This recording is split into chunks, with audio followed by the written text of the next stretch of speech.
সবাইকে happy new year 2026। তোমরা সবাই খুব খুব খুব ভালো থাকো আর রাধে রাধে। তো সবাই সবাইকে 12টার সময় উইশ করছে, আর এখানে দেখো আমার দিদির মেয়ে কলা খাচ্ছে। কি দারুণ না ব্যাপারটা, ও তো বোঝে না, তো ওর মতন কাজ করছে। তো কি আর বলবো, কিছু বলা নেই। তারপর দিন সকালবেলা উঠে আমরা দেখো দিদিদের বাড়ির ঘরের সামনে গেছিলাম, তো রাস্তা দিয়ে একা একা হেঁটে হেঁটে ও বাবার কাছে চলে যাচ্ছিল। তারপর দেখো ঘরটা সেইভাবেই, অ্যাকচুয়ালি বাইরেটা কিছু হয়নি, সব যা হচ্ছে ভিতরেই কমপ্লিট হচ্ছে।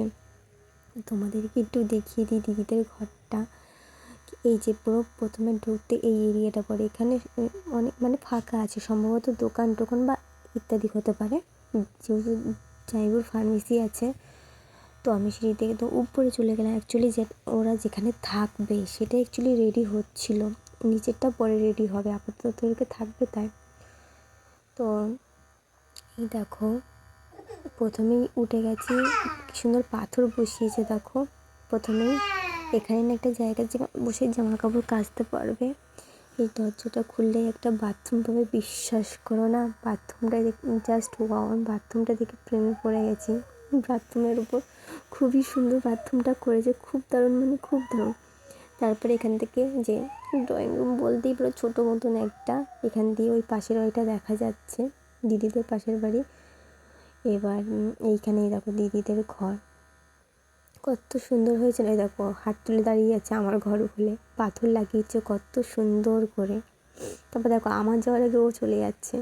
তারপরে যে এটা রান্নাঘর, এখানে সব কাজ হচ্ছে, কারেন্টের কাজটা আর একটু কাজ বাকি আছে। তো সিলিংগুলো দেখো কত সুন্দরভাবে করেছে, খুব সুন্দরভাবে। তবে তোমাদের এই সিলিংটা দেখানো হয়নি, এই দেখো এই সিলিংটাও খুব সুন্দরভাবে করেছে, খুব এই যে ডিজাইনটাও যে বেশ ভালোই ছিল, নর্মালের মধ্যে, একেবারে যে ডিজাইন করবে না তো ভেবেছিলাম, তাও যে করেছে এটাই বলতে হয় ভালো।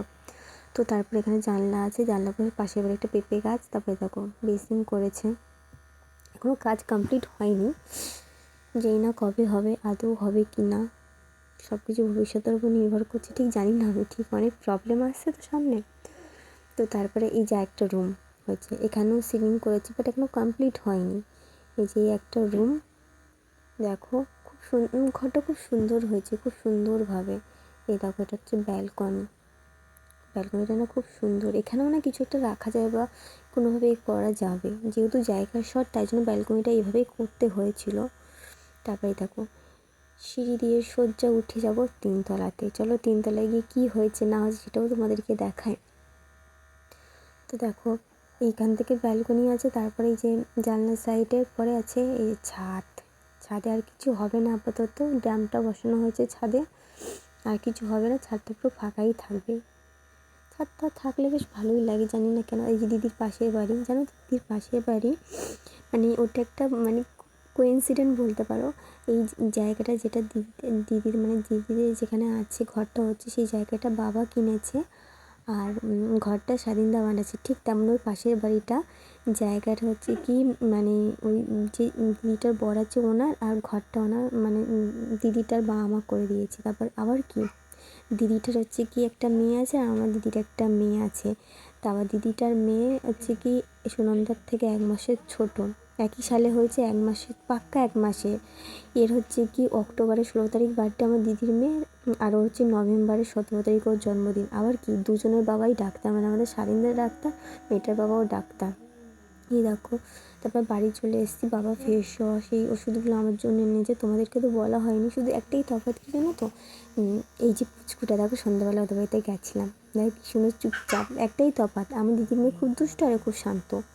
আর একটা কী বলো তো, এই দিদিটা কিছু করে না, আমার দিদিটা একজন বিউটিশিয়ান আর মেকআপ আর্টিস্ট, এটাই হচ্ছে তফাৎ, তাছাড়া যেমন খুব একটা তফাৎ নেই। বাট দেখো এখানে এই দোকানটা ওপেনিং হয়েছে, তো আজকের মতো এখানে রাধে রাধে।